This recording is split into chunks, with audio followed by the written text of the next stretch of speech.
Assalamualaikum warahmatullahi wabarakatuh. Waalaikumsalam warahmatullahi wabarakatuh. Selamat pagi anak-anak semua. Pagi, Ibu. Nah, sebelum pembelajaran kita absen dulu ya. Absennya Ibu kirim di room Google Meet. Nah, kalian bisa absen nih dari sekarang. Kalian absen, Ibu. kabar kalian. Kalian apa kabar hari ini? Alhamdulillah baik, Ibu. Baik, semoga kalian tetap sehat ya. Nah, silakan Asri pimpin doanya.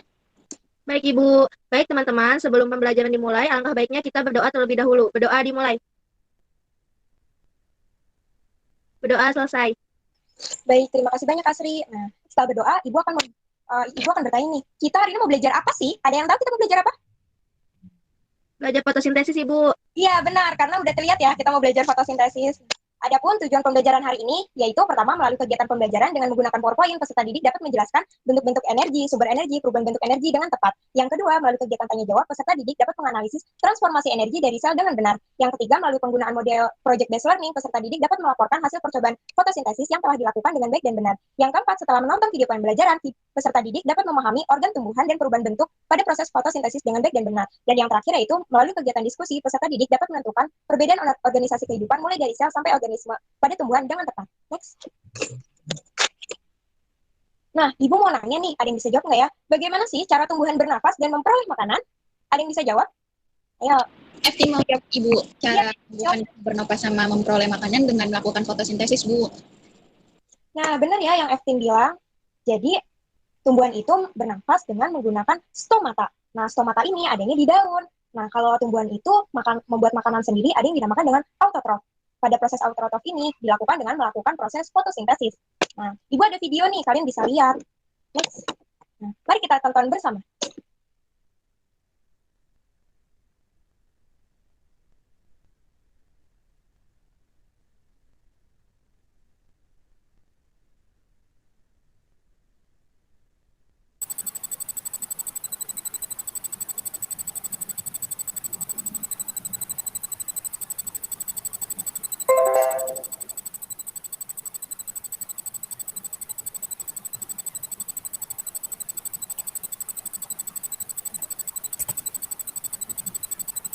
Lebih dari setengah daratan Indonesia yang sangat luas adalah hutan yang terdiri dari pepohonan dan tumbuhan.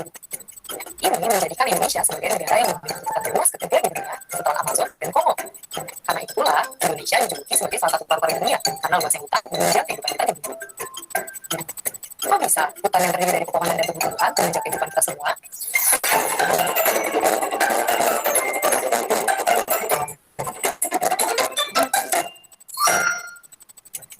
Tumbuhan tidak dapat makan seperti manusia. Mereka tidak memiliki sistem pencernaan, bahkan tidak memiliki mulut. Mereka sebenarnya bisa membuat makanannya sendiri dan mendapatkan energi langsung dari sekitarnya. Tumbuhan membutuhkan tiga hal dasar untuk membuat makanan, yaitu air, karbon dioksida, dan cahaya matahari. Bagian akar pada tumbuhan membantu memperoleh air dari bawah tanah dan mengirimnya bersama mineral ke batang, daun, dan seluruh bagian tanaman. Karbon dioksida yang tidak lain adalah gas yang kita temukan di udara, kemudian akan masuk ke dalam tumbuhan melalui lubang kecil yang terletak di bagian bawah daun yang kita sebut stomata. Tumbuhan akan membuat makanan berupa gula dari air dan karbon dioksida yang telah diperolehnya dengan menggunakan mesin khusus yang hanya dimiliki oleh tumbuhan, yaitu klorofil.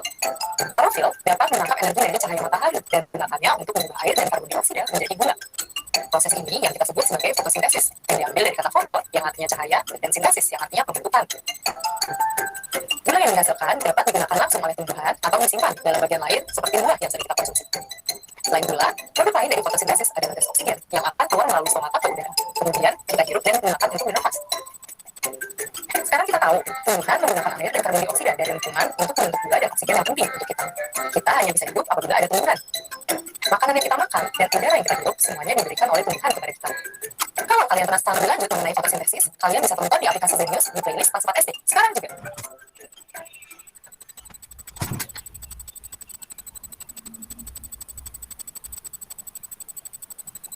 Nah, setelah video tersebut, mengapa pada video tersebut ada hubungan antara sel, organ tumbuhan, dan serta perubahan energi sih, Bu? Kalian pasti bertanya. Nah, tadi di video itu dijelaskan kehidupan dari yang terbesar sampai yang terkecil. Nah, pada video menjelaskan juga nih proses fotosintesis. Proses ini terlibat yaitu sel dengan organel pada tumbuhan yang membantu proses fotosintesis, yaitu ada namanya organelnya kloroplas yang terdapat dalam sistem tumbuhan. Sistem tumbuhan ini yang biasa kita sebut dengan nama klorofil. Klorofil inilah yang membantu mengubah energi yaitu dengan menggunakan air dan karbon dioksida dan cahaya matahari sehingga diubah menjadi glukosa. Peristiwa inilah yang dinamakan dengan fotosintesis. Nah, seperti yang sebelumnya Ibu sudah jelaskan, fotosintesis itu berpengaruh yaitu pada proses bernafas pada tumbuhan dan proses makanan pada tumbuhan. Nah, fotosintesis berasal dari bahasa Yunani foto yang artinya cahaya dan sintesis yang artinya penggabungan. Sehingga fotosintesis yaitu proses pembentukan glukosa dari karbon dioksida dan air dengan menggunakan bantuan cahaya matahari. Nah, kalian bisa lihat di gambar sampingnya, itu ada cahaya matahari, karbon dioksida, dan oksigen yang dihasilkan dari proses fotosintesis pada tumbuhan. Nah, proses fotosintesis ini gimana sih, Bu? Cara mengetahuinya dalam kehidupan kita sehari-hari. Nah, cara yang gampang gimana kita melakukan percobaan fotosintesis, yaitu dengan melakukan percobaan Ingenhousz. Nah, tujuannya yaitu yang pertama untuk mengetahui proses fotosintesis. Yang kedua, kita dapat melihat gelembung udara yang terjadi. Dan yang ketiga yaitu kita dapat melihat proses hidrila menghasilkan oksigen. Next. Nah, sehingga faktor-faktor yang mempengaruhi fotosintesis itu terdiri dari faktor internal dan faktor eksternal. Nah, faktor eksternalnya yaitu konsentrasi karbon dioksida, ketersediaan air, cahaya, klorofil, unsur hara, dan suhu. Next. Nah, berdasarkan diskusi yang sudah kita lakukan sebelumnya, bagaimana sih hubungan konsep sel, jaringan, organ dalam proses fotosintesis, serta energi dan perubahan energi pada proses fotosintesis? Ada yang mau? Ada yang bisa menjelaskannya?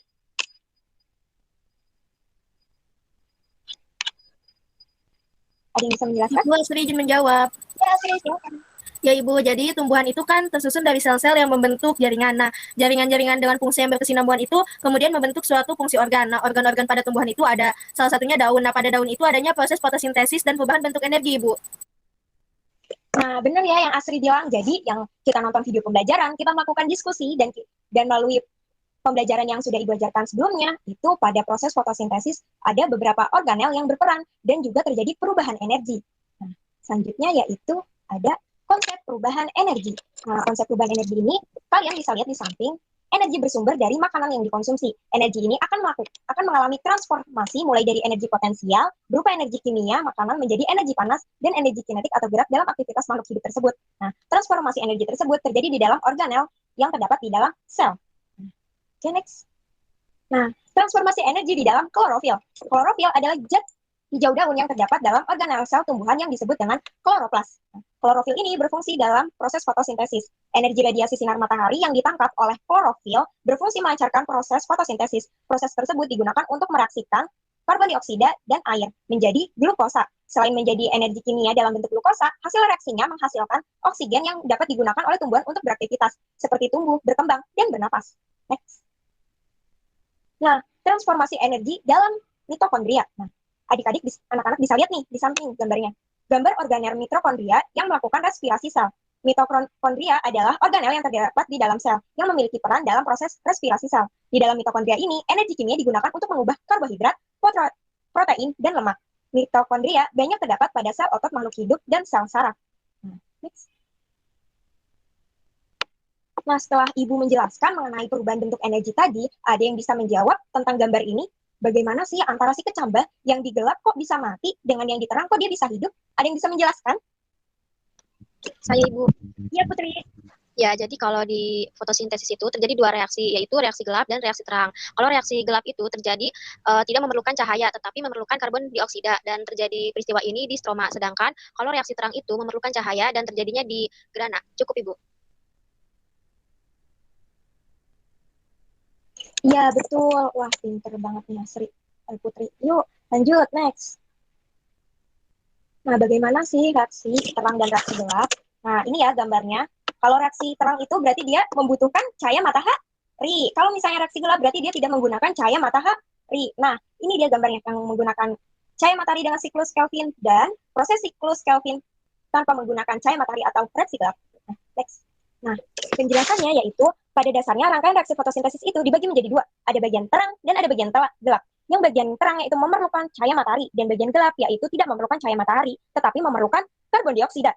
Nah, reaksi terang ini terjadi di grana. Nah, sedangkan reaksi gelap itu terjadi di stroma.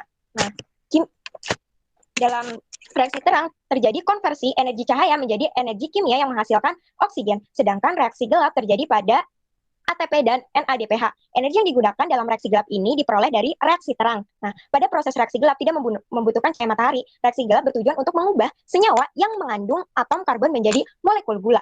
Nah, sampai sini apakah paham? Paham, Bu. Iya, kalau paham akan Ibu lanjutkan ya. Nah, di sini ada refleksi nih. Setelah kalian tadi menyimak pembelajaran dari Ibu, kita melakukan sesi tanya jawab, diskusi, menonton video pembelajaran, kita melakukan refleksi. Refleksi ini digunakan untuk mengetahui bagaimana pemahaman kalian mengenai materi pembelajaran hari ini. Yuk, kita buka kuis isinya. Ibu kasih waktu 2 menit ya untuk mengisinya.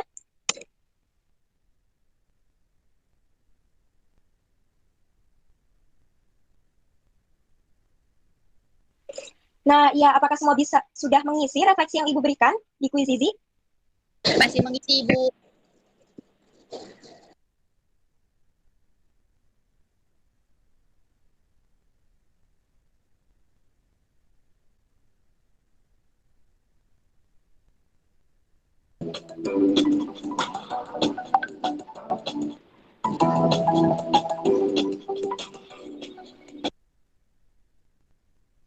Iya, makasih. Sepertinya Ibu sudah melihat nih di kuis isinya, semua sudah mengisi. Sudah isi semua ya? Sudah, Ibu. Ya, kalian cepat mengisinya. Nah, untuk menambah wawasan kalian mengenai proses fotosintesis ini, kita lakukan yaitu dengan melakukan percobaan in-house, yaitu dengan proses hidrila. Nah, Ibu sudah nyiapin nih LKPD untuk membantu kalian dalam proses praktikum ini.